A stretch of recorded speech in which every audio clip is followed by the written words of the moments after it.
So again, nutrition is huge. It's kind of one of those ones that I knock out early on when I'm working with clients, because again, nutrition, highly processed, refined diet is actually going to increase your blood sugars, increasing your insulin. It's going to cause, gut abnormalities. So gut, actually nutrition and kind of gut go hand in hand.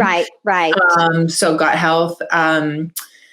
And, so if we start focusing on, I call them libido busting and libido boosting foods. So the libido busting are your sugars, your added sugars, your artificial sweeteners, your alcohol, your, again, processed, refined foods, refined carbs, processed packaged foods.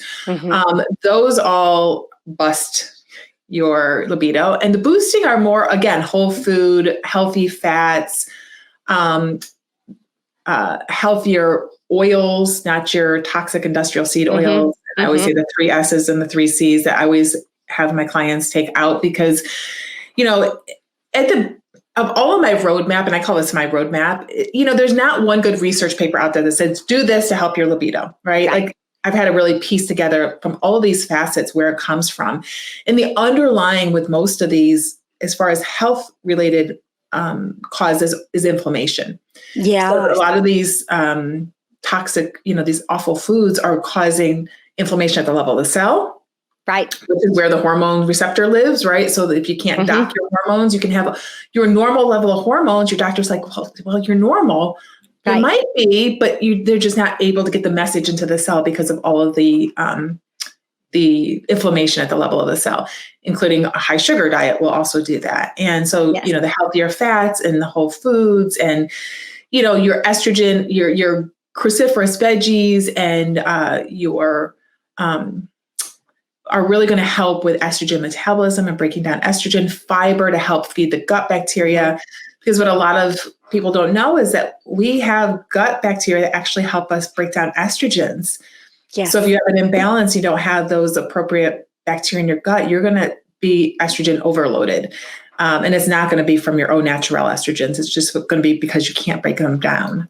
Right. So, yeah. Right. I love that you touch on that, because a lot of times we want to look at hormone levels, but we're not looking at the methylation process within the hormones. So whether the hormones might be normal, but our body doesn't know what in the world to do with it. So we're not breaking that down. The methylation isn't happening.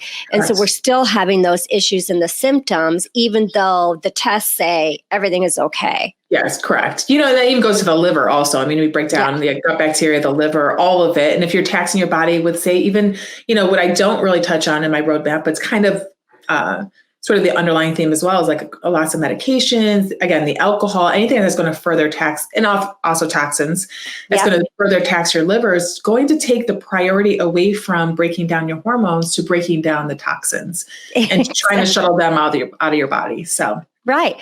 Yeah. Well, isn't our body, help me out with this one, but the methylation process that our body goes through, and maybe I'm using the wrong terminology here, but number one on the body is to survive. So our body is naturally always going to go to do what it needs to do to survive. And so it only makes sense if we're overloaded with so many other things like toxins. The body is constantly trying to survive. So it can't even do the energy, the focus, the sleep, all of that other stuff, because it's over here working so hard on this side. Exactly. Does that make sense? Yeah, that's total sense. Yep.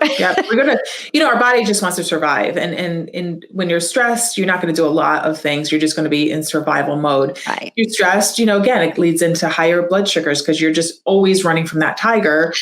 And even though doc, I'm not eating bad foods. Well, you're always stressed and your body is like always churning out the stored sugar, glucose, to run from that tiger, even though it's not the real day tiger today is your financial stress and the stress of having the kids home and a job that you dislike and all of the things. Well, your body's chronically under that stress. So you're not going to procreate, you're not going to have a period, you're not going to digest because, you're shunting your resources away from, you're constipated, right? Your brain's not functioning properly, and you're just not going to detox your world appropriately because you're focused on just surviving.